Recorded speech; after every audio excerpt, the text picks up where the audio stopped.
muchachos, vamos a seguir con las clases de filosofía del derecho virtuales y vamos a seguir con el tema del método, que ya lo comenzamos en la clase pasada presencial.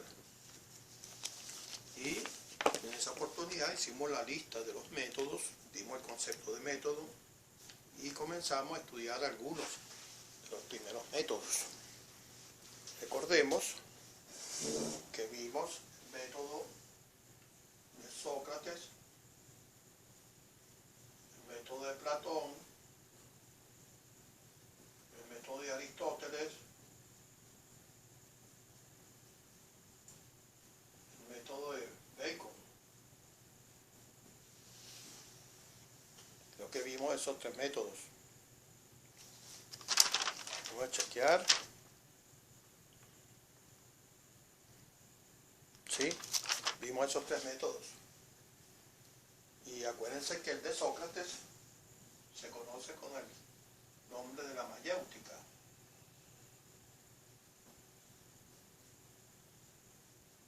Una mayéutica que significa interrogación.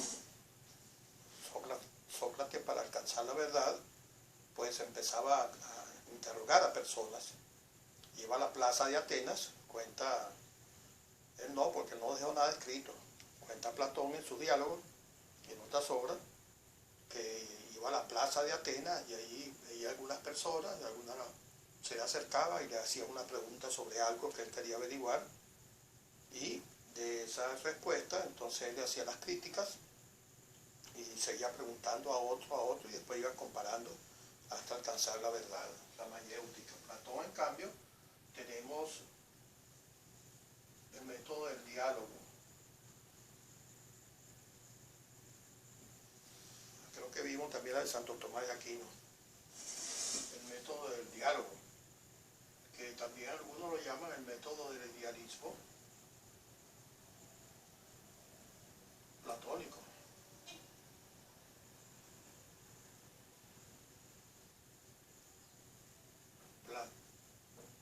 Platónico. Porque en la filosofía se entiende que Platón pues inició esa corriente filosófica que todavía hoy en día, claro, en forma bastante distinta de la que planteaba Platón, pero que hoy también tiene algunas de sus bases y por eso que también se llama idealismo. En el curso de la historia existió el idealismo trascendental, el idealismo absoluto. Bueno, entonces ese método ya lo vimos. El de Aristóteles, el método de la lógica, las leyes del pensamiento, del razonamiento, cómo había que razonar para llegar a una verdad. Y él distinguía entre lógica formal y lógica material.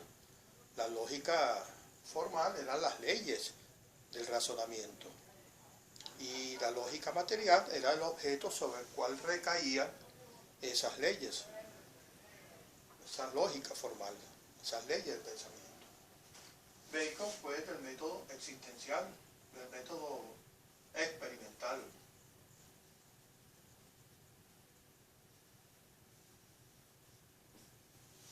El filósofo de las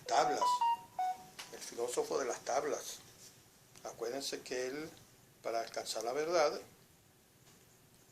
estudiaba los fenómenos. Un segundito, ¿cuál de mis acreedores me está llamando?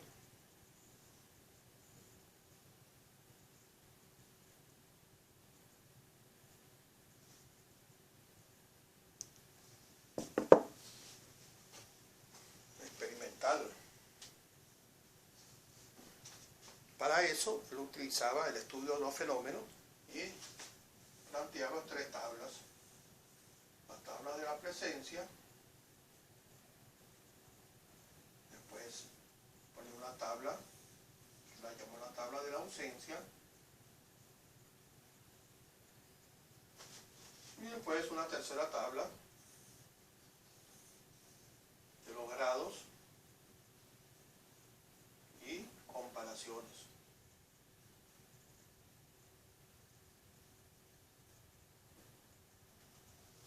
comparaciones. Ese para Bacon era su método.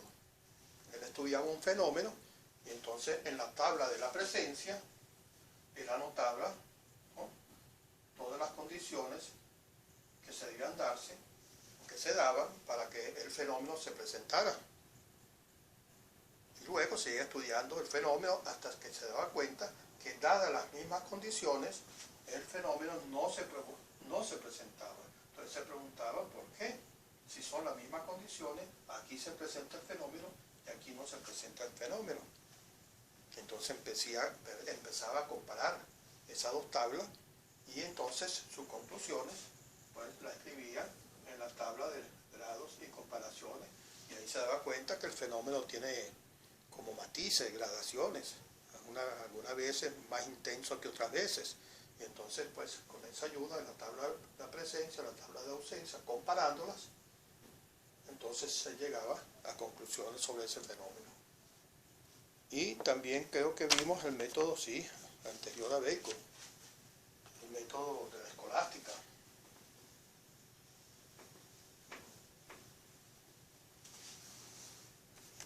De la escolástica.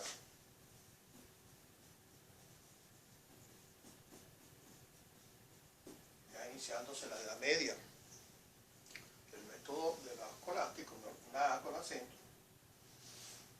Y eso puede ser el método donde destacó Santo Tomás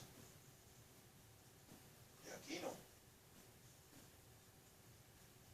Ya luego veremos un poquito más en detalle lo que simplemente nos asomamos a ver sobre la escolástica en la clase pasada. La escolástica como una continuación de la etapa anterior, que era la patrística. La patrística donde destacó San Agustín, pero realmente no dejó desde el punto de vista filosófico ningún método. Hizo otras cosas interesantísimas San Agustín, por eso que es muy valioso en la historia de la filosofía. Ya estudiaremos sobre todo su concepto del Estado. Entonces la escolástica de Santo Tomás de Aquino, que se denominó el método de la disputa, es decir, el método de la lides, de los choques entre dos afirmaciones distintas o contrarias. Por ejemplo, en esa época, pensémoslo, decía, yo afirmo que Dios existe, y frente a él había otra afirmación, y yo sostengo que Dios no existe. Entonces empezaban a estudiar esas y a comparar esas dos ideas contrarias, y ahí supuestamente pues se llegaba a la verdad de algo. Bueno, entonces esos son los métodos que nosotros vimos. Vamos a ver con el amigo Descartes.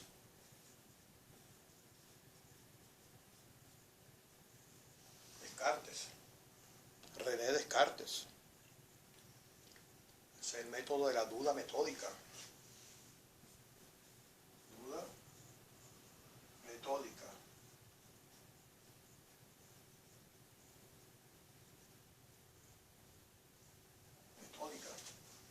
Nombre que se leyó sobre todo por aquella célebre frase que él escribió y se popularizó muchísimo, inclusive hoy en día.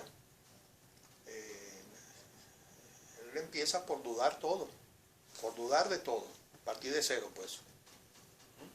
Y escribió aquella célebre frase, pienso, luego existo. Fíjense, empezó a dudar de su existencia. Empezó a dudar. Pero ¿cómo saberlo? Entonces, pero si pienso, quiere decir que sí existo. Entonces, eso es una de las detalles dentro del pensamiento de René Descartes, de la duda metódica, que tiene ciertas reglitas para utilizar ese método. En primer lugar, fíjense, vamos a ponerlo desde el principio para tener más espacio en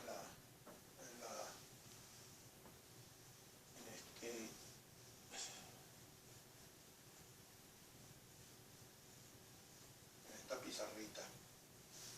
Entonces estamos viendo a René Descartes. Descartes, la duda metódica.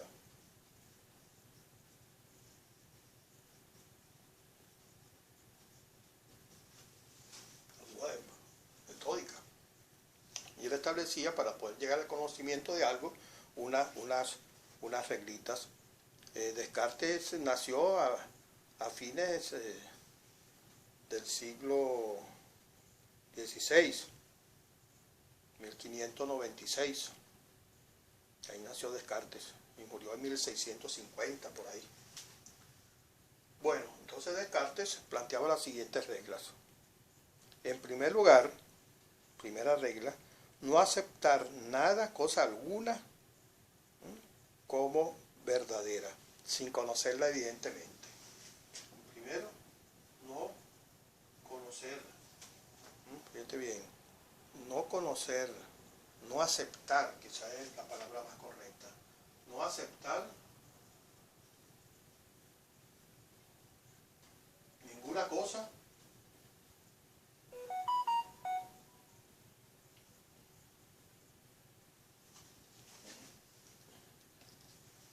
permiso de ustedes.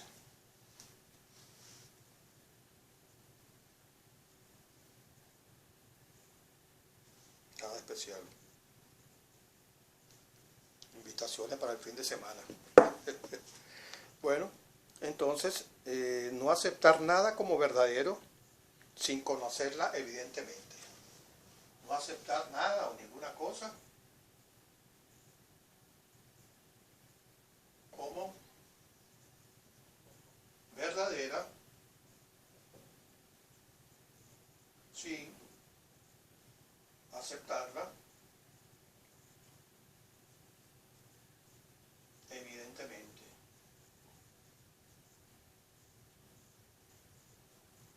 Vamos a quitar la palabra aceptar para no caer en... Ya usamos la palabra aceptar aquí, podemos conocer.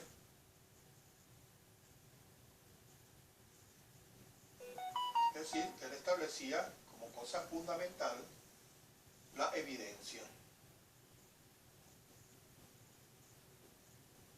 La evidencia.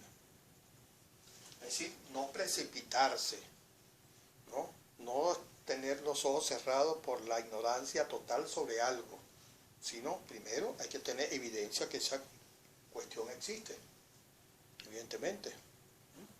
Lo primero. Y segundo, tener evidencia de su realidad.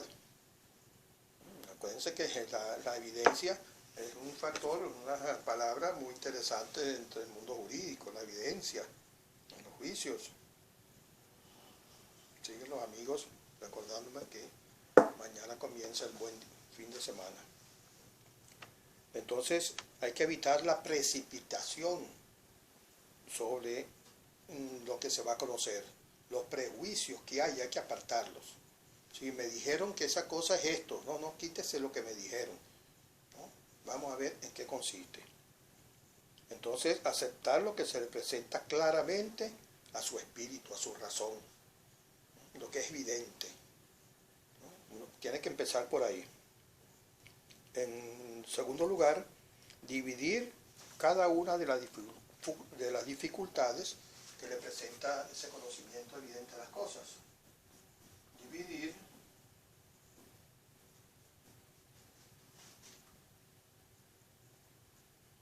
las dificultades, los problemas que se presentan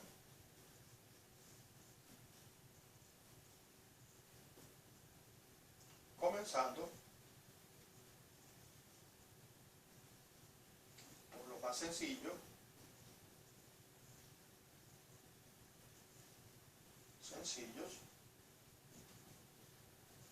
hasta llegar a los más complejos.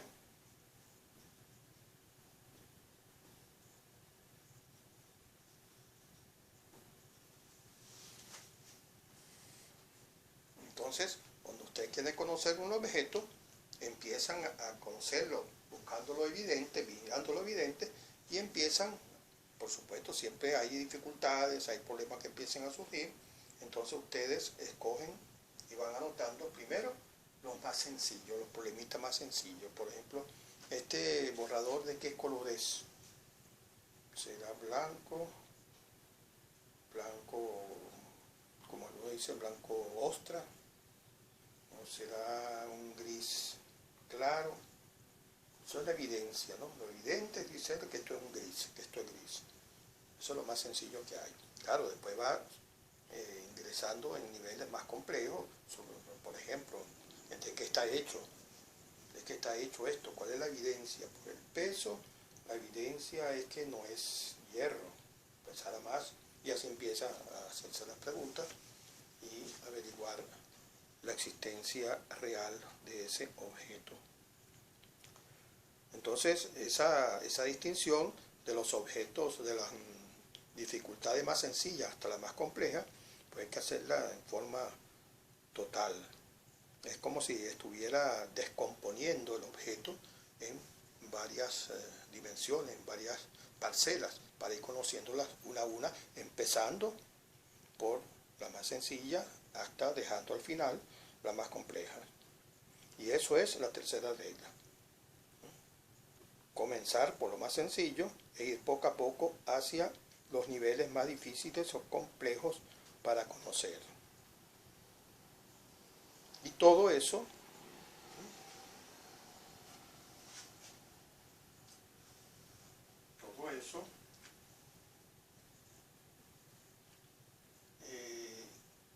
hay que todo anotarlo, anotar todo, para que no se le olvide todas las conclusiones que llegaron, anotando todo y revisarlo todo hasta que se tenga la seguridad de no omitir nada. Anotarlo todo y revisar todo hasta estar seguro, hasta estar seguro que se ha examinado todo el objeto.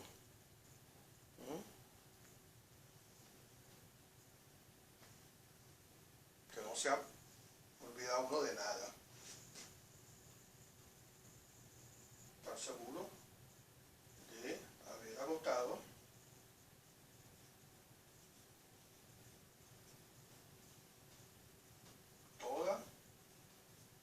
todos los detalles del objeto.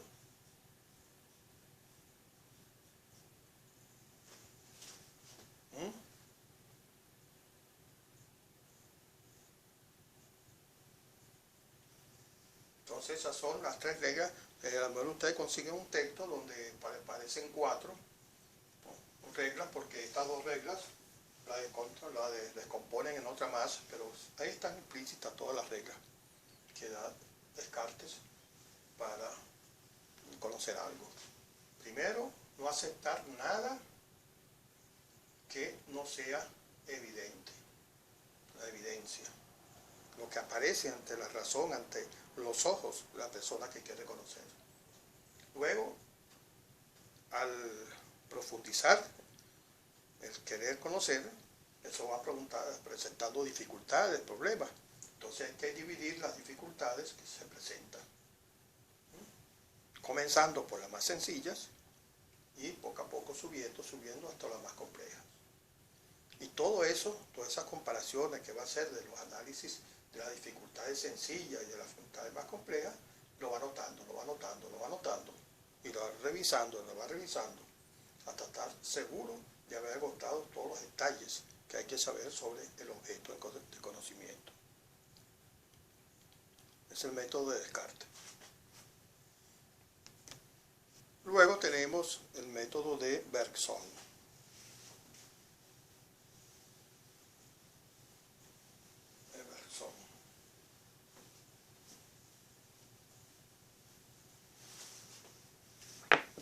Henry Bergson.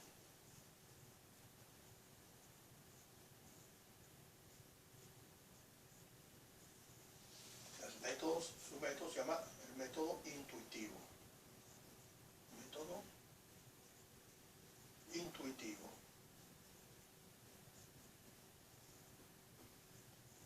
Escribí lo mejor esta M que está medio. Método intuitivo o simplemente la intuición.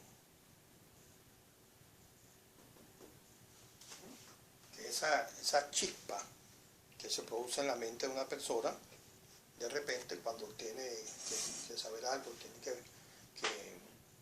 determinar una verdad determinada, y de repente no le da, hasta que de repente se le prendió el bombillo.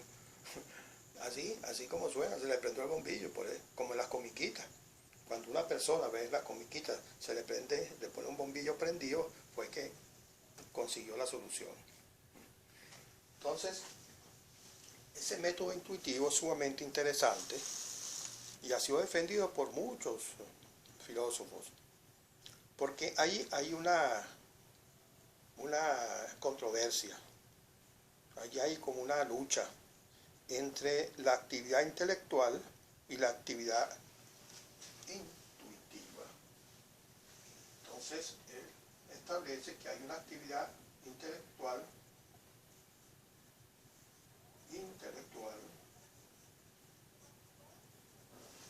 pero también hay una actividad intuitiva.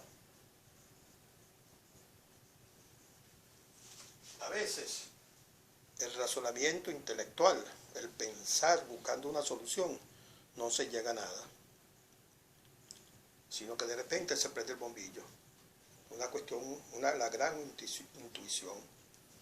Así llamaban a una de las grandes verdades, o por lo menos de los grandes descubrimientos intelectuales de un gran filósofo, que yo creo que se lo mencionó en esta clase, Teilhard de Chardin.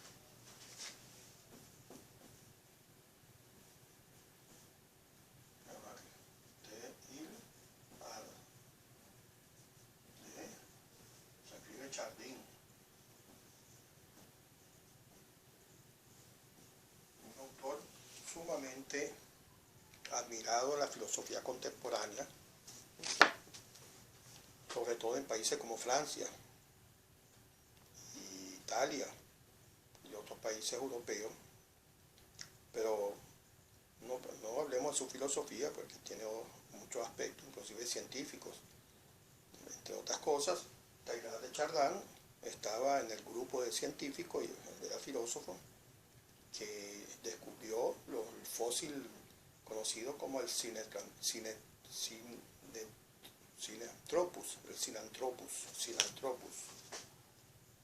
es decir, el hombre de Pekín, decían.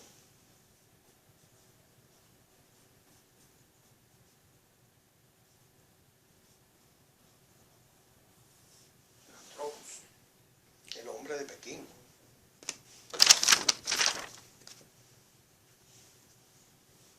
Estuvo en ese grupo de científicos y filósofos. Lo descubrieron allá en una gruta cerca de Pekín, capital de China a la época, ahora se llama Beijing. Esa gruta estaba cerca de un pueblecito, Chungkutien, una gruta. Y en esa gruta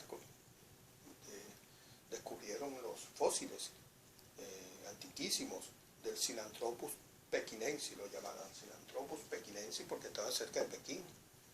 Bueno, eso no importa mucho. Lo que él planteó luego, desde el punto de vista filosófico, lo ha llamado la gran intuición de Teilhard de Chardin, cuando él expuso, ¿no?, que él veía la evolución del ser humano, materia, segundo paso, vida, y tercero, pensamiento.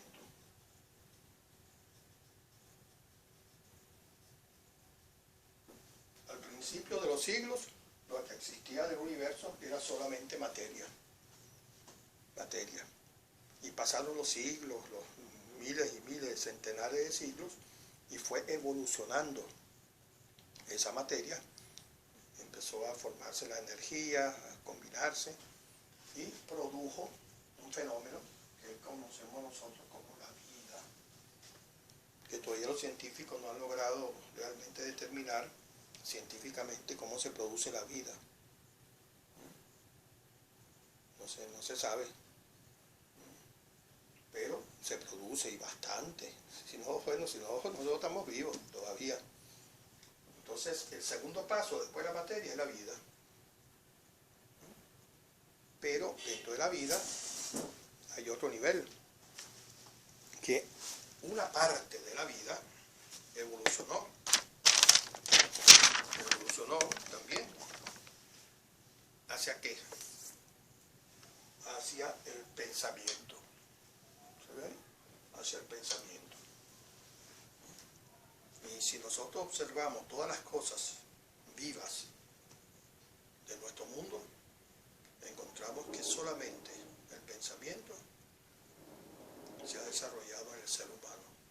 Todas las demás manifestaciones de la vida, tanto el mundo vegetal como el mundo animal, nosotros encontramos la vida, pero no encontramos pensamiento. Ya lo hemos dicho en otras clases. Hay animales que lo llama la ciencia animales superiores, porque tienen muchas manifestaciones de alto grado, de alto nivel. Como nosotros decimos, los elefantes son muy inteligentes, los perros son inteligentes, ¿sí?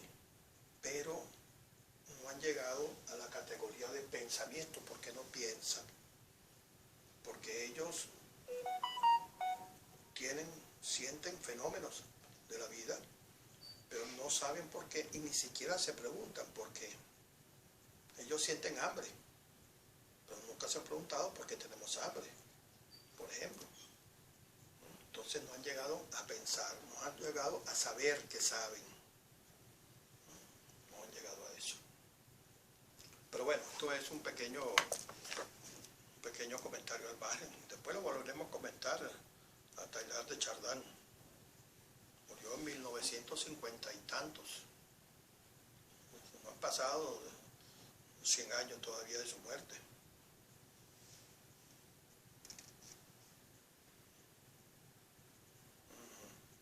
Estuve leyendo esto que me llegó porque es de la escuela, de la universidad. Pero no tiene nada que ver con el examen de preparación, con el examen parcial de ustedes, que es en enero, ¿no? Es en enero. Bueno, el martes hablamos de eso. Entonces, tenemos dentro del método, que es el último punto, el tema 2, el método intuitivo de Bergson, de la intuición.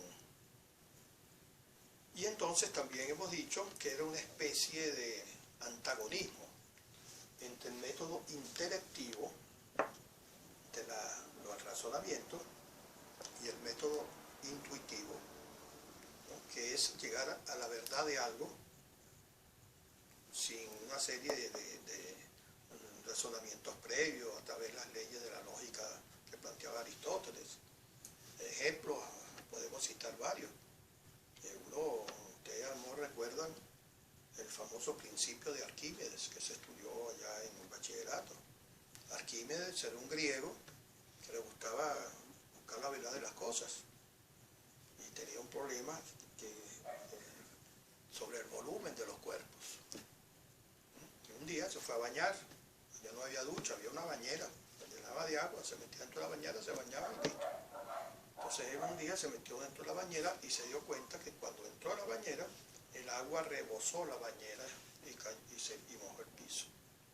Y descubrió entonces una ley muy importante en física y que da la explicación de por qué los barcos navegan sin hundirse, a menos, claro, explota una bomba, choca contra un iceberg, como le pasó al Titanic, dicen, o mataron un torpedo, entonces sí se hunden. Una tormenta terrible y tenía sobrepeso de carga el barco y se hundió, o chocó contra una roca. Bueno, pero apartando de esas situaciones especiales, el barco navega, el barco, la lancha, la curiara, navega. Entonces, él, en ese momento, él tenía ese problema y cuando se dio cuenta, vio, el volumen de los cuerpos desplazan una cantidad de agua equivalente a ese volumen. Y descubrió esa ley muy importante dentro de la física. Bueno, eso le pasó a Newton. Newton andaba cavilando, buscando cómo es posible que los cuerpos primero se caen cuando uno suelta algo y se cae al suelo. ¿Qué es lo que lo atrae? porque entre los cuerpos hay una atracción. Y tenía ese problema que no le conseguía, era físico y matemático, no encontraba la solución al problema. Hasta que cansado se sentó debajo de un árbol, que dicen que es un árbol de manzana. Afortunadamente no es un árbol, un coco, una palmera. Y de repente una manzana se desprendió y le cayó en la nariz. Y en ese momento tuvo la gran intuición y descubrió la ley de la gravedad. Bueno, esas son intuiciones. Y precisamente para evitar el lenguaje demasiado científico, él decía que esas verdades o descubrimientos tenían que ser expresados a través de metáforas literarias, así, no en forma ruda, describiendo exactamente lo que estaba pasando, sino a través de cuestiones literarias y esas cosas, metáforas. Y bien, y entonces ese es el método de Bergson. Bergson decía que cuando uno quiere conocer algo, debía sumergirse en ese algo para sentir qué era. Cuando digo sumergir, no me refiero a meterse dentro de una ponchera con esa cosa, porque uno no sabe, no es líquido, sino sumergirse mentalmente, sumergirse dentro de lo que se quiere conocer, sentir lo que es y racionalmente y expresarlo, porque para él todo cambiaba, todo era movimiento. Entonces decía, si yo racionalmente digo en qué consiste este marcador, estoy dando una definición adecuada a este instante que lo estoy definiendo. Pero como las cosas se transforman, cambian, van evolucionando, entonces si esta cosa, como todas, cambian, dentro de 10, 15, 30 minutos o un año, no será la misma. Entonces la definición que yo di ya no me sirve, porque esta cosa ha cambiado. Por eso que no hay que confiar, decía él, en lo intelectual, en el conocimiento intelectual, sino en el conocimiento intuitivo, en la intuición. Y es muy interesante las obras de Bergson. Yo conseguí un librito de él en estos días que se llama La risa. Todavía no lo he leído. Vamos a ver si en este diciembre, con un poquito de tiempo, me pongo a leerlo. Después se lo comento. Es otro método y que ha sido muy apoyado por muchos filósofos, que dice, yo la verdad de las cosas me he acercado a través de la intuición. He pensado mucho sobre eso, y de repente, sin darme cuenta, me llega la verdad. Gracias a todo lo que pensé sobre eso.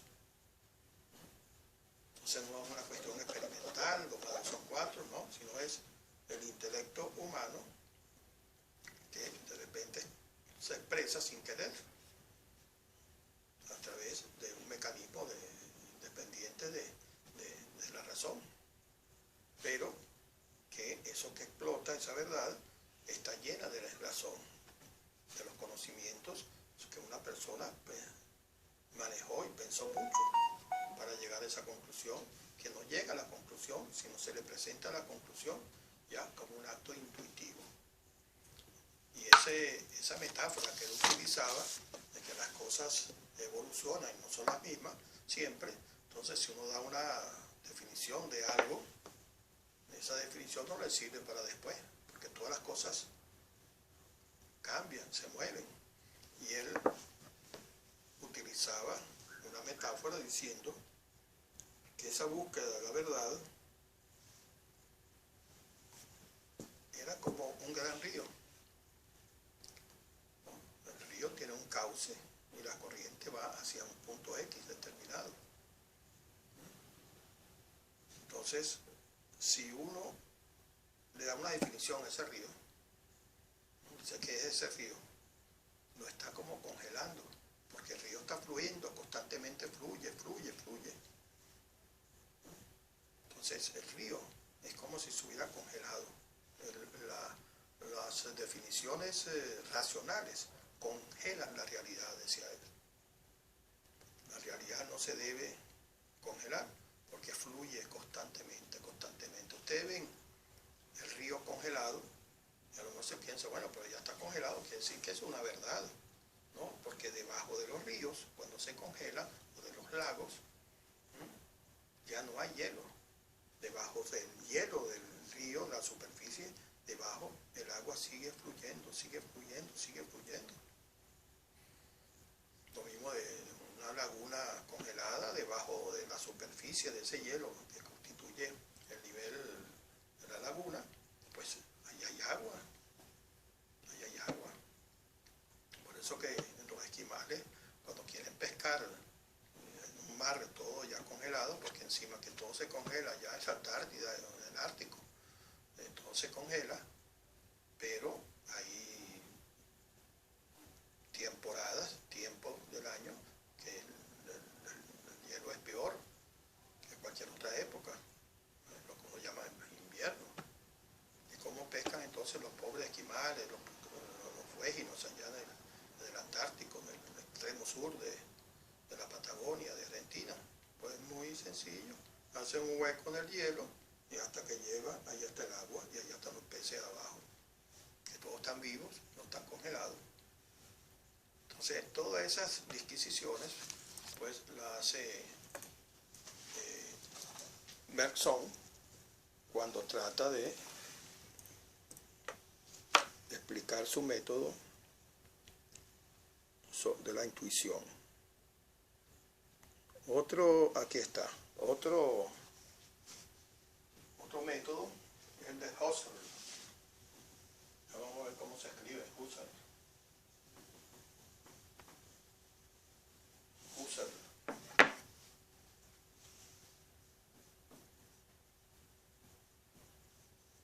Husserl, una R, ¿no?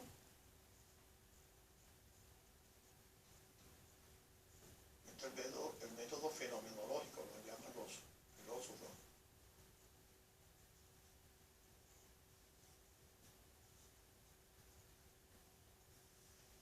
¿Se están dando cuenta de cuántos métodos utilizan los filósofos para alcanzar la meta grande del ser humano, que es la verdad de las cosas? Bueno, imagínense ustedes.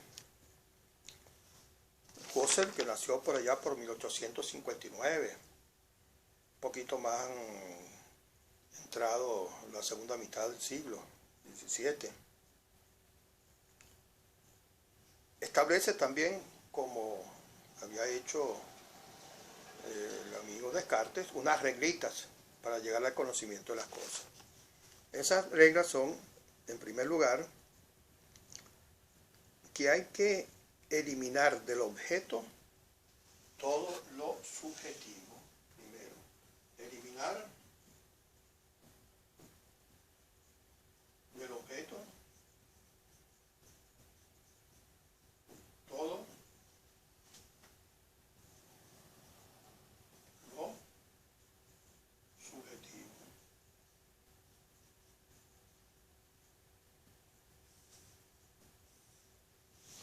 ¿Cuál objeto?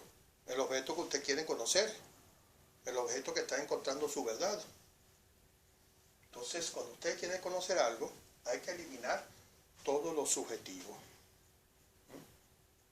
Ustedes van a estudiar algo de matemática, tienen que eliminar todas las impresiones que tienen, me cae mal la matemática, me cae bien, hay que eliminar todo lo subjetivo. El derecho subjetivo, no sé, podría ser esto, no, nada de lo que ustedes creen, lo que ustedes piensan, lo que ustedes le dijeron.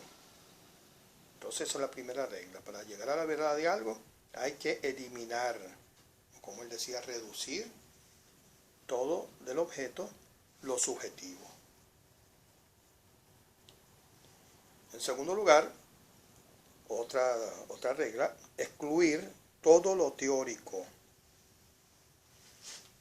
Segundo, eliminar, excluir todo lo teórico.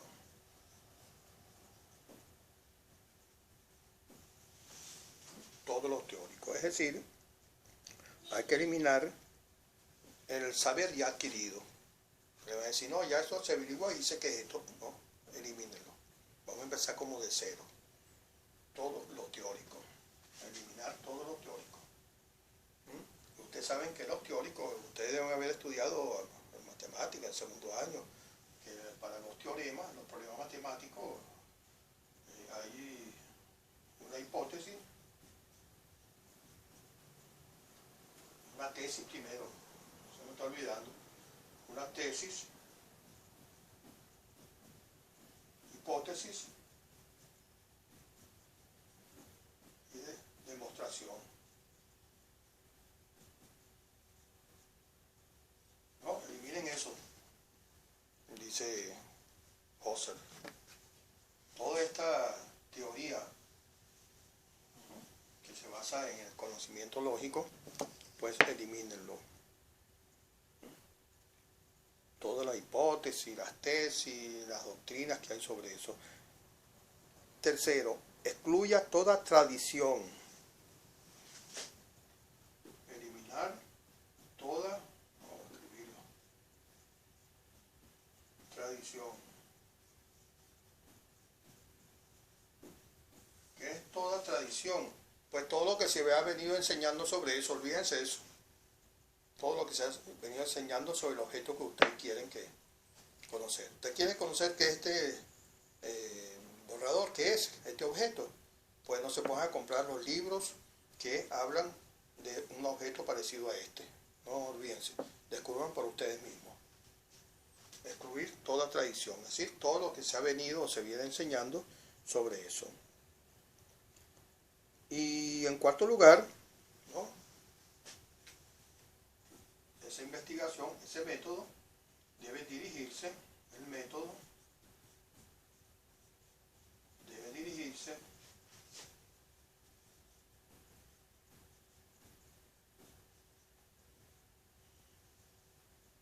¿a qué?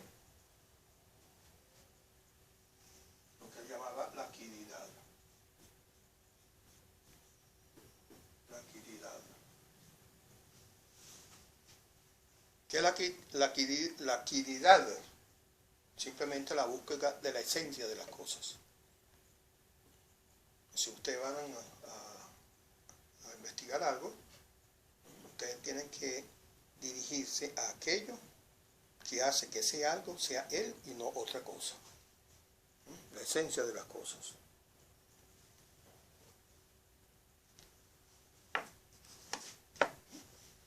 Otro método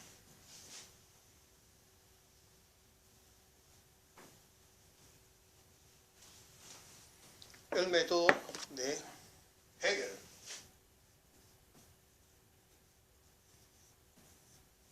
Uno de los filósofos más complejos que hay. El método de Hegel.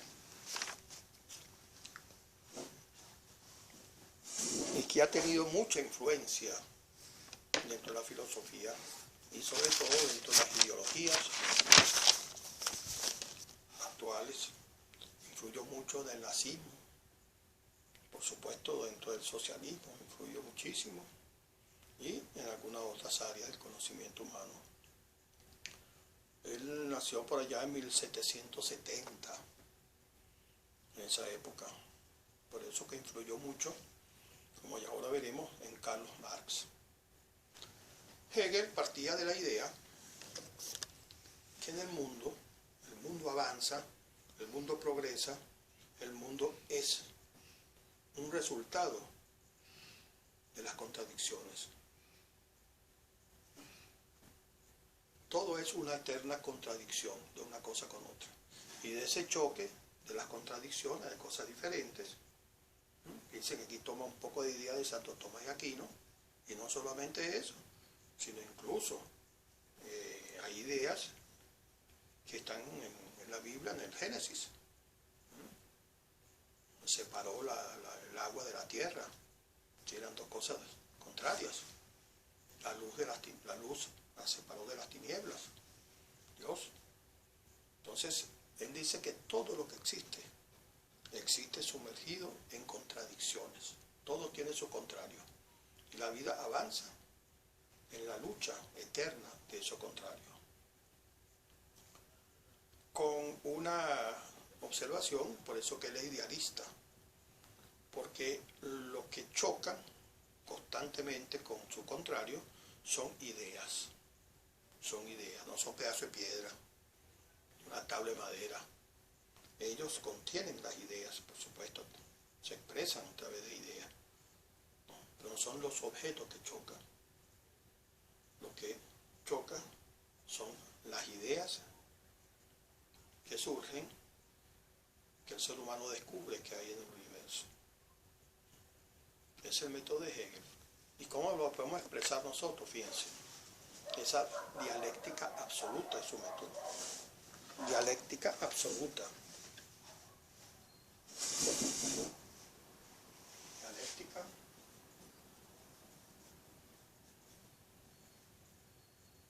absoluta.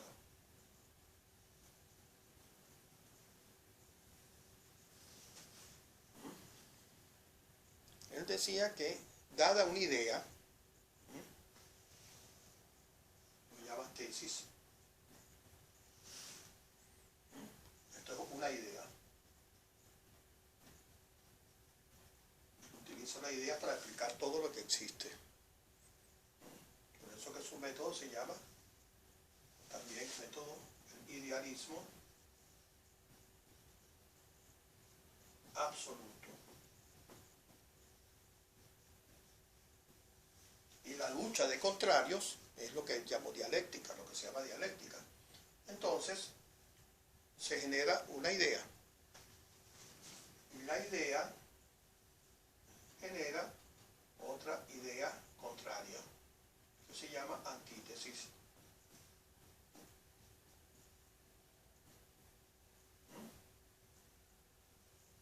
Idea contraria. Que es la misma idea, pero contraria. No es la misma idea, sino la idea contraria.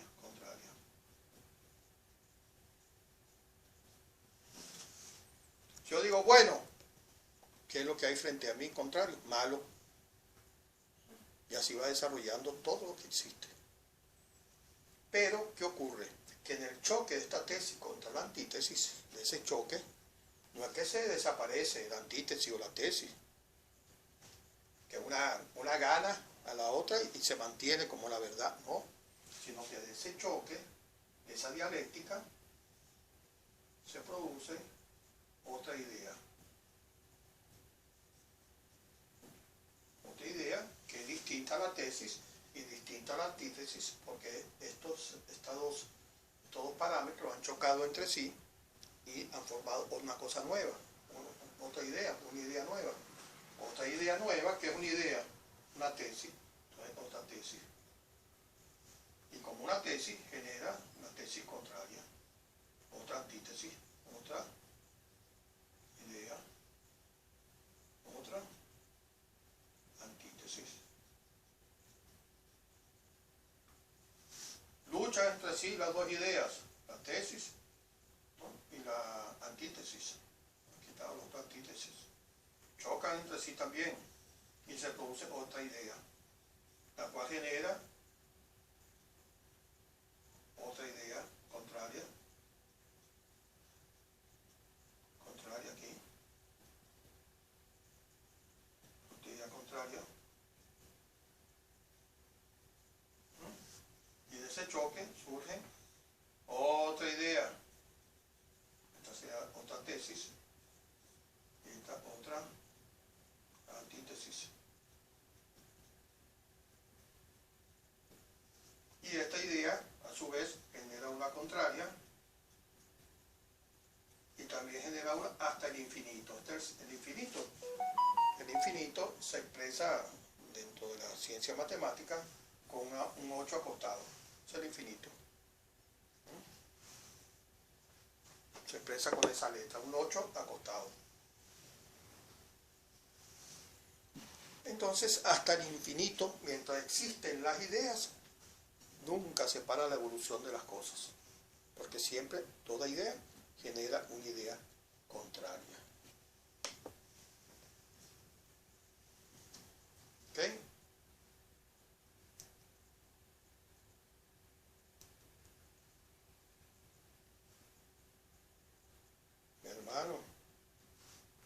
paciencia. Después leo su mensaje. ¿Ok?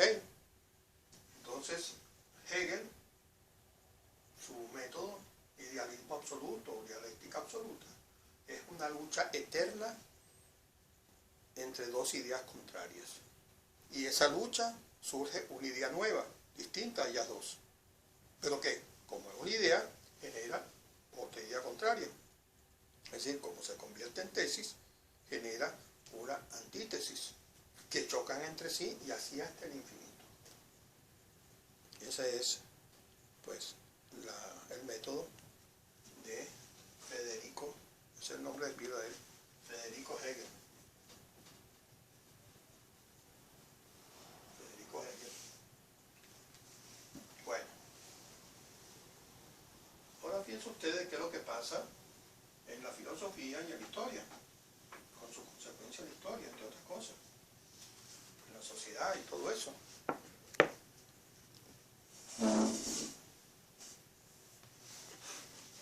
Aparece un señor de nombre Carlos. Hola Carlos, ¿cómo está Carlos? Pero su apellido es muy interesante. Es uno de los filósofos que más ha influido en la historia contemporánea. Sobre todo en el aspecto político, en el aspecto económico, en el aspecto social. Y es Carlos Marx.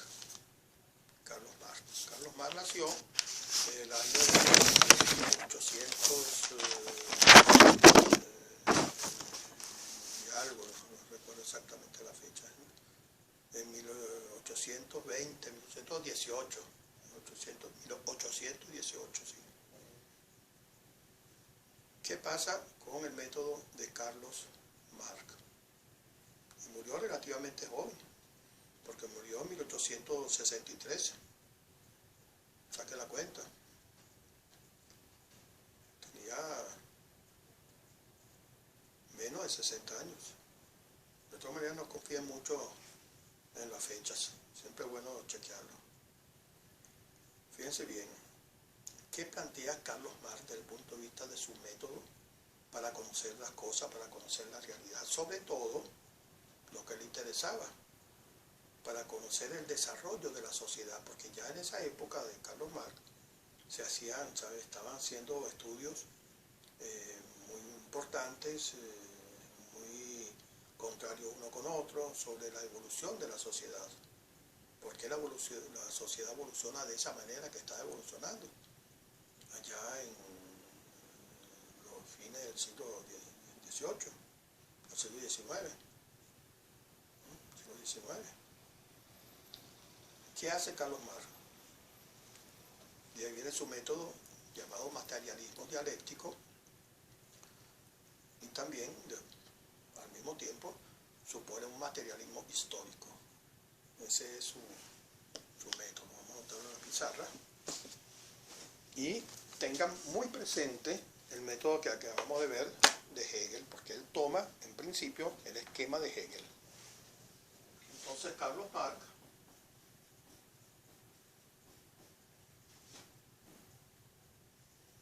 su método es el materialismo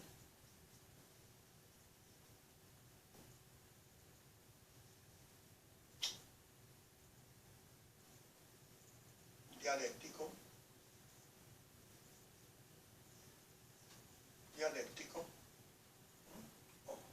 igualmente, no son términos conjuntos, los dos existen. Materialismo dialéctico y a la vez el materialismo histórico.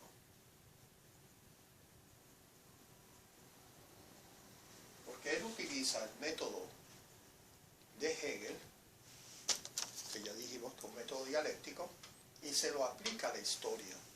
Él quería descubrir cómo evoluciona la historia de la humanidad, por supuesto. ¿A dónde va el mundo? De acuerdo con las leyes dialécticas de la dialéctica. Entonces toma el método de Federico Hegel que acabamos de explicar. Y en principio el esquema es el mismo. Para Marx existe una tesis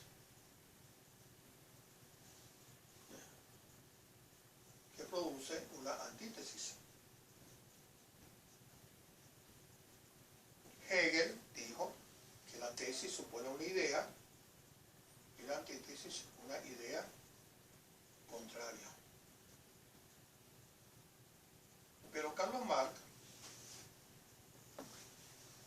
cambia un poco el sentido de estas cosas y no habla de idea, sino habla de algo real, de algo material, de algo material. Por eso se llama su teoría, su método, materialismo dialéctico, y ese materialismo lo aplica a la historia, a la evolución histórica. Entonces, su tesis es una situación de la historia humana fundamentalmente social. Y él dijo que realmente la historia del mundo empieza a delinearse, empieza a aclararse cuando existían los amos.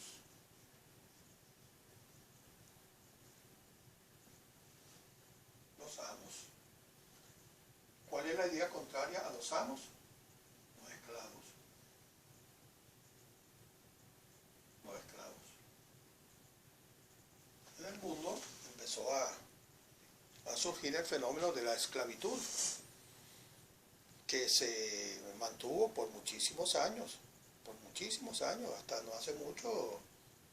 Bueno, en América había esclavitud, en Venezuela había esclavitud, en Estados Unidos había esclavitud, y en muchas otras partes del mundo. Y sigue habiendo en algunos países esclavitud, sobre todo en Asia y algunos países de África. Entonces, esa es la primera fase histórica. Existió una época que la tesis, algo material, la clase de los amos, y su antípoda, su antítesis, la clase de los esclavos. Estas dos clases entonces luchaban entre sí, y a través de un ingrediente que lo utilizó mucho y se sigue utilizando hoy en día. Empezó una lucha de ¿qué? Una lucha de clases. Lucha de clases.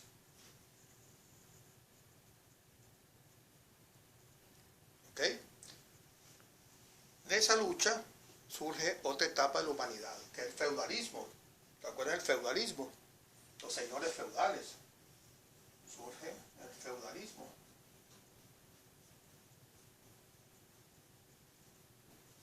El feudalismo, el feudo.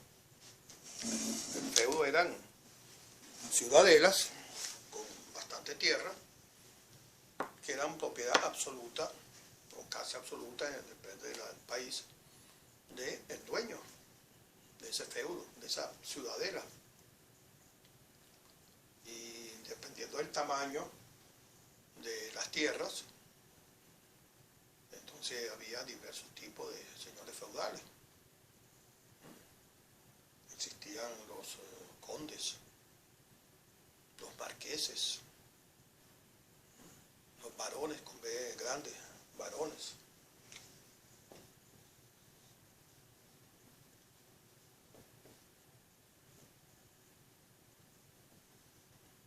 Los varones. Por cierto, en estos días murió un gran amigo mío, que en paz descanse, el señor Barón, amigo de gastronomía. Tenía que ser el programa por TRT, mis mejores recetas. Yo fui invitado unas 2 o 3 veces a ese programa, cuando yo me dedicaba a la cocina. Por eso que estoy un poco como de lleno. Entonces los varones, y existían la clase más baja, los caballeros, pero fundamentalmente los